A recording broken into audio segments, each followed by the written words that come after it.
ఎమ్మెల్యేకి ఏదైతే మెజారిటీ వస్తుందో సిమిలర్ మెజారిటీ మీకు ఎంపీగా అందిస్తున్నటువంటి నియోజకవర్గం కదా.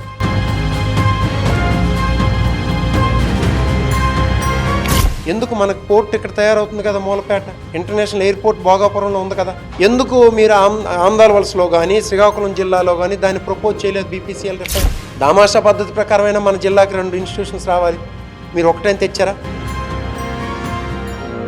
నమస్తే, వెల్కమ్ టు క్యూటీవీ మీడియా. ప్రస్తుతం నేను శ్రీకాకుళం జిల్లా ఆమ్దల్వలస నియోజకవర్గంలో ఉన్నాను. ప్రస్తుతం మనతో పాటు ఆమ్దల్వలస నియోజకవర్గం వైసీపీ ఇన్ఛార్జ్ అయినటువంటి చింతాడు రవికుమార్ గారు ఉన్నారు. ఇప్పుడు ఆయన ప్రెస్ మీట్ కూడా నిర్వహించడం జరిగింది. ఏదైతే సెంట్రల్ మినిస్టర్ అయినటువంటి రామ్మోహన్ నాయుడు ఉన్నారో ఆయన మీద గలం విప్పి చాలా కోపడుతున్నటువంటి పరిస్థితి కూడా కనిపిస్తుంది. దీనికి కారణం ఆయన చేతిలో అన్నీ ఉన్నా సరే జిల్లాకి చాలా వరకు చేయాల్సింది. ఇప్పుడు ప్రజెంట్ పెట్టినటువంటి బడ్జెట్లో కూడా చాలా విషయాలు ప్రతిపాదించినప్పటికీ కూడా జిల్లాకి కానీ లేదా వాళ్ళ నియోజకవర్గానికి కానీ ఆయన తెచ్చేది ఏమీ లేదు అంటూ మండిపడుతున్నటువంటి పరిస్థితి కనిపిస్తుంది.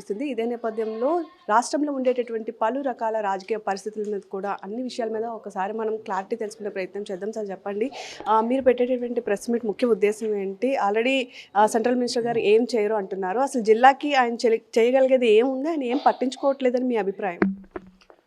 ఇప్పుడు ఏ కుటుంబానికి కానీ ఏ వ్యక్తికి కానీ రానటువంటి అవకాశం ఈ జిల్లాలో రామ్మోహన్ నాయుడు గారి కుటుంబానికి వచ్చింది. వాళ్ళ ఫాదర్ 3 సార్లు ఎంపీ అయ్యారు, ఒకసారి కేంద్ర మంత్రి అయ్యారు కేంద్ర క్యాబినెట్లో. ఈయన 3 సార్లు ఎంపీ అయ్యారు, కేంద్ర క్యాబినెట్లో ప్రస్తుతం మంత్రిగా కొనసాగుతున్నారు. వాళ్ళ బాబాయ్ గారు ఒక 5-6 సార్లు ఎమ్మెల్యేగా అయ్యారు, 2 సార్లు మినిస్టర్గా అయ్యారు స్టేట్లో. మరి ఈ కుటుంబం అనేది ఈ జిల్లాకి చేసినటువంటి మనది వెనుకబడి ఉన్నటువంటి జిల్లా, పేదరికంతో రైతాంగం కానీ ఇటు యువకులు కానీ తీవ్రమైనటువంటి ఇబ్బందులు పడి వలసలు పోతున్నటువంటి జిల్లా మంది. ఈ జిల్లాకి వాళ్ళ కంట్రిబ్యూషన్ ఏంటి చెప్పమనండి. ఈరోజు ఆయన ఉన్నది కేంద్ర మంత్రిగా.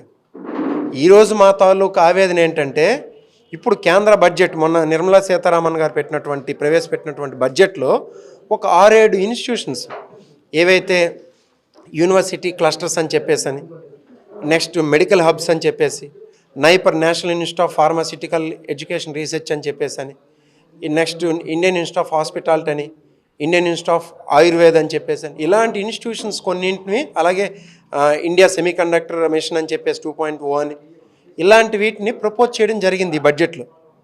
వాటిలో ఏదైనా ఒక ఇన్స్టిట్యూట్ని శ్రీకాకుళం జిల్లాకి మాకు స్వార్థంగా ఆమ్దాల వలస నియోజకవర్గంలో ఏర్పాటు చేయమని చెప్పేసి. ఆమ్దాల వలస నియోజకవర్గం కూడా మీకు 3 సార్లు మీకు 3 సార్లు మీ ఫాదర్కి ఎంపీగా పంపించడంలో కంట్రిబ్యూట్ చేసింది కదా. ఎమ్మెల్యేకి ఏదైతే మెజారిటీ వస్తుందో సిమిలర్ మెజారిటీ మీకు ఎంపీగా అందిస్తున్నటువంటి నియోజకవర్గం కదా.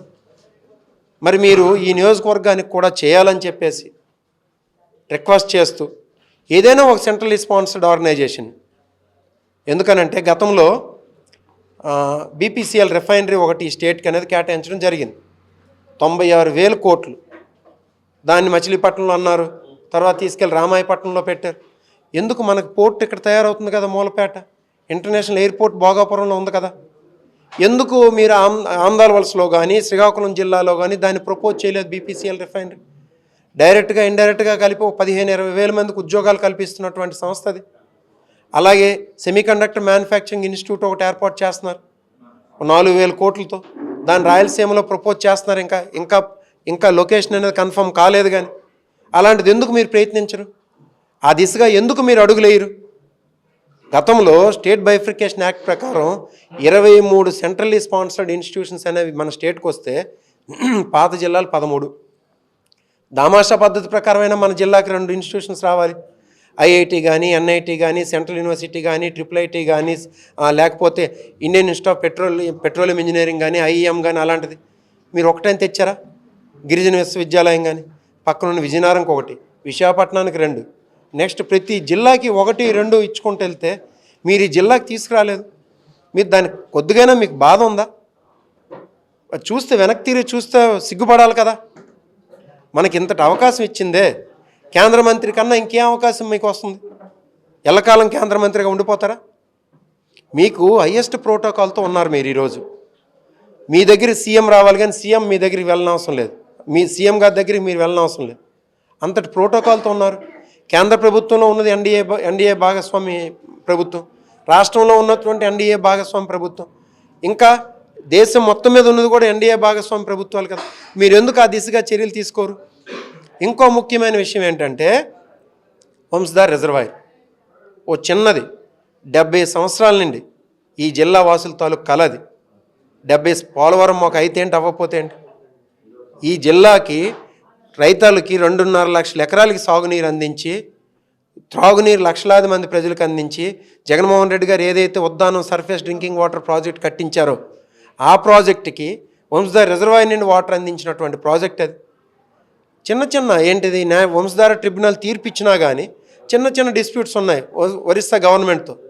జగన్మోహన్ రెడ్డి గారు అప్పుడు మా జగన్ మా ప్రభుత్వంలో 2020లోన 2021లోన నవీన్ పట్నాయక్ గారి దగ్గరికి వెళ్ళి ఆ ఇష్యూస్ని రిజాల్వ్ చేయడానికి ప్రయత్నించారు.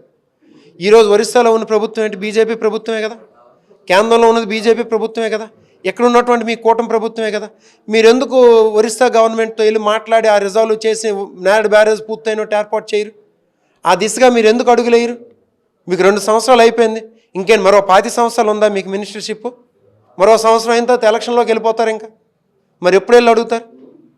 ఇది మా ఆవేదన. ఇది ఈ జిల్లా యువకుల తాలూకుది, రైతాంగం తాలూకుది, ప్రజల తాలూకు ఆవేదన. సార్, ఇదే నేపథ్యంలో రామ్మోహన్ రెడ్డి గారు చాలాసార్లు మాట్లాడుతూ ఈ జిల్లాకి ఒక కార్గా ఎయిర్పోర్ట్ తెచ్చే ప్రయత్నం చేస్తున్నాము, లేదా మూలపేట పోర్టుకు సంబంధించినటువంటి పనులు చేస్తున్నాము అని చెప్తూ వస్తున్నారు కదా. అసలు పార్లమెంట్లో కూడా చాలాసార్లు జిల్లాకు సంబంధించినటువంటి అంశాలను ప్రతిపాదించాను అంటున్నారు. మరి ఈ విషయాల మీద మీరేమంటారు? చెప్పండి, ఏంటి ఆయన చేసింది? ఆయనే చెప్పండి, నేను అడగడం కాదు, ఆయన చెప్పమనండి. ఈ జిల్లాకి మా కుటుంబం తరపున మేము ఇది చేసాం. ఇప్పుడు మన జిల్లాకి అభివృద్ధి కారకులైనటువంటి ప్రాజెక్టులు నేను చెప్తాను కొన్ని. IIIT, ఒక మన RIMS medical college, Ambedkar university, Mulapeta port, Uddanam surface drinking water scheme, offshore reservoir, Vamsadhar project, ఇంతగా ఇవి మన జిల్లా దిశ మార్చగలిగినటువంటి ప్రాజెక్టులు. ఇందులో కిడ్నీ రీసెర్చ్ హాస్పిటల్, ఇందులో ఒకటైనా వాళ్ళు చెప్పమని. ఇప్పుడు టీడీపీ ప్రభుత్వాన్ని లేనే లేదు, వీళ్ళకి కూడా అందులో వీళ్ళ పాత్ర ఏంటి చెప్పమని. నేను మాట్లాడేశాను, కోటేసాను, తిరిగేశాను, 4 ఇంగ్లీష్ మొక్కలు పార్లమెంట్లో మాట్లాడుతున్నానంటే మా నాన్న ఏదో ఢిల్లీలోనే వెళ్ళి మాకు ఇంగ్లీష్ మీడియం స్కూల్లోనా ఢిల్లీలో చదివిస్తే నేను హిందీ మాట్లాడుతాను, ఇంగ్లీష్ మాట్లాడుతాను. అదేనా అర్హత? అదే ప్రామాణికమా? మీరు పనిచేస్తున్నాం అనడానికి ప్రామాణికం అదేనా? అది ప్రామాణికంగా పెట్టి నేను పనిచేస్తున్నాను అన్నారా? ఈరోజు చెప్పండి. ఇన్ని ఇన్స్టిట్యూషన్స్ వచ్చాయి, మొన్న 23 ఇన్స్టిట్యూషన్స్ వస్తే ఏం ఒకటి తీసుకురాలేదు. దానికోసం మీకు రిగ్రెట్ కూడా ఏముంది? ఇండిగో వ్యవహారంలో మీరు ఏం చేశారు అందరికీ తెలుసు. వెళ్ళి దేశాన్ని తీసుకెళ్ళి ఇండిగో దగ్గర మోకరిల్లేట్ చేశారు. ఇప్పుడైనా మీరు న్యూ డీజీసీఏ రెగ్యులేషన్స్ ఇంప్లిమెంట్ చేయగలరా? ఆ దమ్ముందా? మీరు సిఎన్ఎన్కి, ఎన్డీటీవీకి ఇచ్చిన ఇంటర్వ్యూస్ నేను చూశాను. 15 రోజుల్లో ఇండిగో తాలూకా తాడు తెంపేస్తాం, తాట తీసేస్తాం, వాళ్ళని అసలు దేశం నుండి తరిమేస్తాం అని అన్నారు. వాళ్ళ మీద తీసుకున్న చర్యలు ఏంటి? మీరు చెప్పండి. మీరు పబ్లిక్ చెప్పండి. సామాన్యులకి ఇది అర్థం కాకపోవచ్చు, కానీ వాళ్ళకి వేసింది 20 కోట్ల ఫైనా. మళ్ళీ ఇప్పుడు ప్యాసింజర్ సేఫ్టీ అవసరం లేదా? న్యూ డీజీసీఏ రెగ్యులేషన్స్ ఎందుకోసం? ప్యాసింజర్ సేఫ్టీ కోసమే కదా. మీరు ఇప్పుడు కాదు, మీ టెన్యూర్లో అది ఇంప్లిమెంట్ చేయగలనని ఛాలెంజ్ చేయండి. మీ 3 సంవత్సరాలు నెక్స్ట్ టెన్యూర్ ఉంది, ఆ టెన్యూర్లో నేను న్యూ డీజీసీఏ రూల్స్ని అప్లై చేయగలను, నేను ఇంప్లిమెంట్ చేయగలనని ఛాలెంజ్ చేయండి. నేను చెప్తున్నాను, నేను ఊరకనే ఏదన్నా నేను దాని గురించి స్టడీ చేసి మాట్లాడి చెప్తున్నాను. ఇండిగోకి ఛాలెంజ్ చేసి చెప్పమనండి. So is a failure minister. కేంద్రం అంతా దేశం అంతా చెప్తుంది. అది అంతర్జాతీయంగా ఇండియా తాలూ పరువును తీసుకెళ్ళి ఇండిగో దగ్గర మోకలు ఇన్లేట్ చేశారు ఆయన. అది అలాంటిది ఇప్పుడు ఏంటంటే ఈ జిల్లాకైనా చేయమని చెప్పేసి మా ఆవేదన. చెప్పండి, ఇప్పుడు మీరు చెప్పండి, ఆయన చేతల్లో చేసింది ఏంటి చెప్పండి. ఏదైనా ఉందా ఆయన కంట్రిబ్యూషన్? ఇప్పుడు ఆయన చెప్పండి. ఈ జిల్లాకి రామ్మోహన్ నాయుడు గారిగా ఎంపీగా, కేంద్ర మంత్రిగా చేసిన వ్యక్తిగా, వాళ్ళ ఫాదర్ ఎర్రన్నాయుడు గారు ఎంపీగా, మినిస్టర్గా చేసిన వ్యక్తులుగా ఈ జిల్లాకి మేము ఇది చేసాం. యువకులకు ఉపాధి కల్పించే మార్గం ఇది చేసాం. రైతాంగానికి ఉపయోగపడే ప్రాజెక్ట్ ఇది తెచ్చాం. ఎడ్యుకేషన్ ఇంప్రూవ్ చేయడానికి ఇది తెచ్చాం. వలసలు నివారించడానికి ఈ ప్రోగ్రాం చేసాం. చెప్పండి. వాళ్ళు చేస్తే ఎటు పోయింది కాదు కదా, మన జిల్లాలో ఉన్నదే కదా. ఇది మా ఆవేదన. ఆయన దీనిలో నెగిటివ్గా తీసుకోవడానికే లేదు. మా ఆవేదన మేము చెప్పకూడదా? యువకుల తరపున, రైతాంగం తరపున, ప్రజానీకం తరపున, వలస వెళ్ళిపోతున్నటువంటి మన కూలీల తరపున మాట్లాడుతున్నటువంటి ఆవేదన. దీన్ని నెగిటివ్ తీసుకోకుండా మేము రాసినటువంటి లెటర్ని నేనేదో రిప్లై ఇచ్చేమని చెప్పను, కానీ కొద్దిగా ఇవ్వండి. మీరు ఆలోచించేయండి. ఆంధ్రాల వలసలో ఉన్న రైల్వే స్టేషన్లో ట్రైన్లు ఆగుతున్నాయి. హెడ్ క్వార్టర్ రైల్వే స్టేషన్ ఇది. ఎన్ని ట్రైన్లు ఆకుండా వెళ్ళిపోతున్నాయి? ఒక 50-60 ట్రైన్లు ఆకుండా వెళ్ళిపోతాయి, అప్ అండ్ డౌన్ కలిపి. ఒక ట్రైన్ ఆపించే ప్రయత్నం చేస్తున్నా. మరి ఎందుకోసం? నీ కోర్టు కోసం, రీల్ కోసమా మీ మినిస్టర్షిప్? ఇది మా సూటు ప్రశ్న. ఇప్పుడు మా నాయకుడు రవి గారు చెప్పేటట్టుగా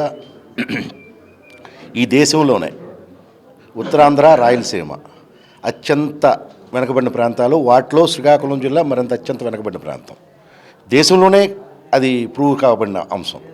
మరి ఈ జిల్లాకి వారు చెప్పినట్టుగా 2014-19లో తెలుగుదేశం ప్రభుత్వం ఉంది. రామ్మోహన్ నాయుడు గారే ఎంపీగా ఉన్నారు.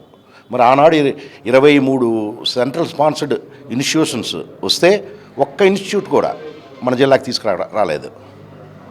మరి ఈనాడైనా మేము కోరేది ఏంటంటే, ఈనాడు మీరు కేంద్ర మంత్రిగా ఉన్నారు, మీ కుటుంబానికి ఈ జిల్లా ప్రజానీకం, ఈ పార్లమెంటరీ ప్రజానీకం మిమ్మల్ని అభిమానిస్తున్నారు. వాటిని వారు మీకు ఎంత అభిమానిస్తున్నారో దానికి ప్రతిఫలంగా ఏదో ఒక ఇన్స్టిట్యూషన్ మా జిల్లాకి, మన జిల్లాకి తీసుకొచ్చి ఆ తెచ్చేదేదో ఆంధ్రప్రదేశ్లో పెట్టమని చెప్పి మేము కోరుకుంటున్నాం తప్ప, మరి ఆయన చెప్పేటట్టుగా ఈరోజు ఒక్క కార్యక్రమమే ఉండాలి కదా. ఇప్పుడు సెంట్రల్ మినిస్టర్ గారు ఏం చేస్తున్నారు? ఏదో ఒక ప్యాసింజర్ రైల్ని ఆ తెలారులో హాల్ట్ ఇప్పించాడంట. అది అక్కడికి వెళ్ళి ఫోటోలు తీసుకుంటున్నారు. హాల్ట్ దగ్గర ఒక ప్యాసింజర్ ట్రైన్ ఆపితే అవి ఎంతవరకు వెళ్తాయి? బరంపురం నుంచో, భువనేశ్వర్ నుంచి విశాఖపట్నం వరకు వెళ్ళే ట్రైన్స్. వాటి గురించి పెద్దగా గొప్పలు చెప్పుకుంటారు. ఈనాడు సుమారుగా 70 ట్రైన్లు అప్ అండ్ డౌన్లో Srikakulam head quarter railway station, Amadala వలస శ్రీకాకుళం రోడ్, ఇక్కడ 70 up and down trains, express trains ఆగట్లేదు. వాటిలో ఒక్క ట్రైన్ నేను ఆపించగలిగారా? వాటిని కృషి చేయండి, ప్రజలకు అవసరమైన కృషి చేయండి. ఈనాడు మీరు అందరూ చూస్తున్నారు, ఈ జిల్లా నుంచి అత్యధికంగా ఆ బీహార్ తర్వాత మన జిల్లా వాసులే వలసలు పోతున్నారు, పనులు చేసుకుంటున్నారు ఎక్కడికక్కడే, ఈ రాష్ట్రంలో కానీ ఈ దేశంలో కానీ. మరి అందుకు ఈ వలసలని ఆపడానికి వారు ప్రయత్నం ఒకటి చేయాలి కదా. ఆ ప్రయత్నం చేయాలంటే ఈ జిల్లా అభివృద్ధి చెందాలి. అభివృద్ధి చెందాలంటే వ్యవసాయపరంగా కానీ, పారిశ్రామిక రంగంలో కానీ, విద్యలో కానీ, వీటిలో ఈ మూడిట్లో అభివృద్ధి చెందినప్పుడే ఈ వలసలు ఆగిపోతాయి. వీడి ఆగిపోవడానికి ఏదో ఒకటి మరి అట్లీస్ట్ మేము కోరేది ఏంటంటే, రామ్మోహన్ నాయుడు గారికి, కేంద్ర మంత్రి గారికి ఈ రోజున ఈ బడ్జెట్లో 26-27 బడ్జెట్లో ఏదైతే కేంద్ర ప్రభుత్వం ప్రతిపాదించిందో వాటిలో ఒక ఇన్స్టిట్యూషన్ని శ్రీకాకుళం జిల్లా, మన కాన్స్టిట్యున్సీ ఆంధ్రప్రదేశ్ తీసుకురమ్మని చెప్పి ఆయన రిక్వెస్ట్ చేస్తున్నాం. సో చూస్తున్నారు కదా, జిల్లాకి చేయడానికి చాలా ఉన్నప్పటికీ కూడా ప్రస్తుతం ఎప్పటి వరకు కూడా జిల్లా మీద దృష్టి పెట్టలేదు. కనీసం ఇప్పుడు అమలు చేసినటువంటి బడ్జెట్ ప్రతిపాదనలో కూడా జిల్లాకి సంబంధించి ఎలాంటి విషయాలు ఉన్నా సరే ఆయన పట్టించుకోరని చెప్పి ముందుగానే వీళ్ళు ఆవేదన వ్యక్తం చేస్తున్నారు. అంతేకాదు వీళ్ళ నియోజకవర్గమైనటువంటి ఆమదల వలసలో కూడా పెట్టడానికి చాలా ఫ్యాక్టరీలు కానీ లేదా ఇండస్ట్రీస్ కానీ స్కోప్ ఉన్నప్పటికీ కనీసం పట్టించుకోవట్లేదు. కాబట్టి ఒక నాయకుడిగా కాకుండా ఒక జిల్లాకి సంబంధించిన వ్యక్తిగా ఈయన ఆవేదన వ్యక్తం చేస్తున్నారు. ఇకనైనా సరే సెంట్రల్ మినిస్టర్ రామ్మోహన్ నాయుడు జిల్లాకి సంబంధించినటువంటి అభివృద్ధిపై తను డిసిషన్స్ తీసుకోవాలి, అభివృద్ధి మీద ఆయన కాన్సన్ట్రేట్ చేయాలి అని చెప్పి వీళ్ళందరూ కూడా కోరుకుంటున్నటువంటి పరిస్థితి కనిపిస్తుంది. మరి నిజంగానే జిల్లాలో ఎలాంటి పరిస్థితులు ఉన్నాయి అంటున్నారు, జిల్లాలో డెవలప్ చేయడానికి ఏ అంశాలు ఉన్నాయని మీరు అనుకుంటున్నారో మీ ఒపీనియన్ కూడా కామెంట్ రూపంలో పోస్ట్ చేసేయండి. Keep watching our channel.